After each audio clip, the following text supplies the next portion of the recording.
আমাদেরকে যে আল্লাহ নিয়ামত দিয়েছেন, আমাদেরকে যে আল্লাহর রিজিক দিয়েছেন, এই রিজিকের মধ্যে তুলনামূলক কোনটা বেশি শক্তিশালী, কোনটা বেশি গুরুত্বপূর্ণ এবং কোনটা আগে? আমাদেরকে আল্লাহ যে নিয়ামত দিয়েছেন, এই নিয়ামতকে আমি প্রথমত চারটা বিষয় গুরুত্বপূর্ণ পর্যায়ক্রমে, একটার সাথে আরেকটা সমপর্যায়ের না। বান্দার সবচেয়ে বড় নিয়ামত, সবচেয়ে বড় রিজিক আল্লাহর রেজামন্দি। বলেন তো সবার আগে সবচেয়ে দামি, সবচেয়ে বড় নিয়ামত কি? আল্লাহর রেজামন্দি, আল্লাহর সন্তুষ্টি। যেই বান্দা আল্লাহর সন্তুষ্টি পেয়ে গেল, সেই বান্দা সর্বোচ্চ এবং সবচেয়ে দামি নিয়ামত পেয়ে গেল।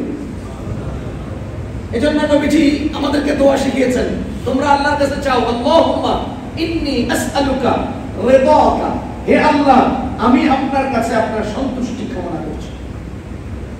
আল্লাহুম্মা ইন্নী আসআলুকা রিদাকা, হে আল্লাহ আমি আপনার কাছে আপনার সন্তুষ্টি কামনা করছি। আমাদের বুজুর্গগণ বলেন, মান লাহুল মাওলা ফালাহুল কুল, যে ব্যক্তি মাওলাকে পেয়ে গেল সে পুরা জগৎ পেয়ে গেল। মাওলা যার নাই, সবকিছু পাইলেও তার কিছুই নেই। মাওলা যার আছেন, সবকিছু না থাকলেও তার সবকিছু আছে।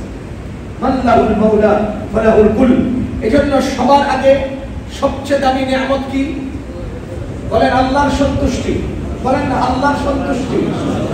মানুষের 2 নাম্বার নিয়ামত হলো নিজের সুস্থতা। বলেন মানুষের 2য় নম্বর নিয়ামত কি? নিজের সুস্থতা। সুস্থতা। আপনি অসুস্থ, সারা জগতের মালিক। আপনি 1000 কোটি টাকার মালিক, চোখে দেখেন না। আপনি 1000 কোটি টাকার মালিক, মুখে খাওয়ার মতো শক্তি নেই। আপনি অসুস্থ, সম্পত্তি দিয়ে গেলাম। এজন্য 2য় নম্বর হলো নিজের সুস্থতা।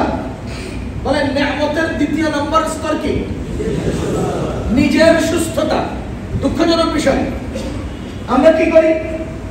সম্পদ কামাই করার জন্য ঘুম মারি, পরিশ্রম করি, হাড় ভাঙা শ্রম, অক্লান্ত শ্রম, সময় মতো খাই না, সময় মতো ঘুমাই না, সময় মতো গোসল করি না। আমরা শুধু কামাই করার জন্য নিজের জীবনকে উৎসর্গ করি এবং মানে শক্তির উপরে শক্তি প্রয়োগ করি।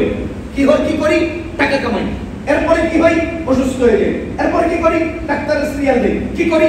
ওই কামাইকৃত টাকা ডাক্তারের দিয়ে অসুস্থ হওয়ার জন্য ওষুধ খাই। সমান সমান অতিরিক্ত মেহনত করি কেন? টাকার জন্য। অসুস্থ হয়ে কি করে? ডাক্তারে যাই। কি জন্য? সুস্থ হওয়ার জন্য। তো অতিরিক্ত মেহনত করে অসুস্থ কেন হয়েছিলেন? সে অতিরিক্ত মেহনত করে অসুস্থ হইয়া যে পয়সা কামাই করলেন, সেই অতিরিক্ত মেহনত না কইরা নিজের সুস্থতার দিকে নজর রাখলেই তো ভালো ছিল। এজন্য 2য় নাম্বার নিয়ামত কি? নিজের সুস্থতা। 3 নাম্বার নিয়ামত হলো পারিবারিক প্রশান্তি। বলেন 3 নাম্বার নিয়ামত কি? পারিবারিক প্রশান্তি। সবক বলেন 3 নাম্বার নিয়ামত কি? পারিবারিক প্রশান্তি। আপনার কাছে 1000 কোটি টাকা আছে, ঢাকা শহরে বিশাল বিশাল বিল্ডিং আছে, অনেক বড় বড় ব্যবসা আছে, পুরো যাত্রাবাড়ির অর্ধেক মার্কেটের মালিক আপনি। বাসায় গেলে পোলা পাইনা আপনার কথা শুনে না, বউ আপনারা লাগতে চোখের থেকে ফালায় দেয়। ঘরের মধ্যে আপনি আলাদা শোন, আপনি নিজের খানা নিজে পাকায় খেতে হয়। আপনি 1000 কোটি টাকার মালিক হয়ে কি লাভ যদি ঘরে ঢোকার পরে পারিবারিক প্রশান্তি আপনার অন্তরে না থাকে? পারিবারিক প্রশান্তি হলো মানুষের জিন্দেগির 3য় স্তরের নিয়ামত। 1 নাম্বার বলেন না আল্লাহর সন্তুষ্টি। বলেন না 1 নাম্বার নিয়ামত কি? 2 নাম্বার নিয়ামত কি? 3 নাম্বার নিয়ামত। 4 নাম্বার নিয়ামত হলো গাড়ি, বাড়ি, টাকা পয়সা, অর্থ, কড়ি ইত্যাদি। এগুলো হলো 4 নম্বরে। 4র্থ নম্বরে ওই যে আমাদের দেশে কয় না, 4র্থ শ্রেণীর কর্মকর্তা। এই 4র্থ শ্রেণীর নিয়ামতের জন্য উপরের 3 শ্রেণীর নিয়ামতকে আমরা হারিয়ে ফেলি। ধ্বংস করি, আল্লাহর সন্তুষ্টি হারাই, আমরা নিজের সুস্থতা হারাই, আমরা পারিবারিক প্রশান্তি হারাই। আমাদের এরকম বহু কোটিপতি আছে যারা তার ব্যবসা, তার বাণিজ্য, তার টাকা পয়সা, তার মিটিং, তার বিদেশ, তার দেশ দৌড়াদৌড়ির কারণে ছেলে মেয়েদের খবর রাখতে পারে না। ওইদিকে আড়ালে ছেলে মেয়েরা পিছনে কি করে? অপকর্মে লিপ্ত হয়, কিশোর অপরাধে লিপ্ত হয়, মাদকে লিপ্ত হয় এবং অগণিত অপরাধে জড়িত হয়। ওই মা বাবা কি করে?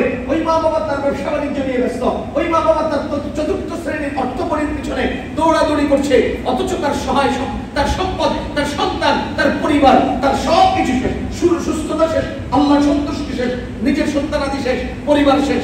টাকা চাই, টাকা, টাকা চাই, টাকা।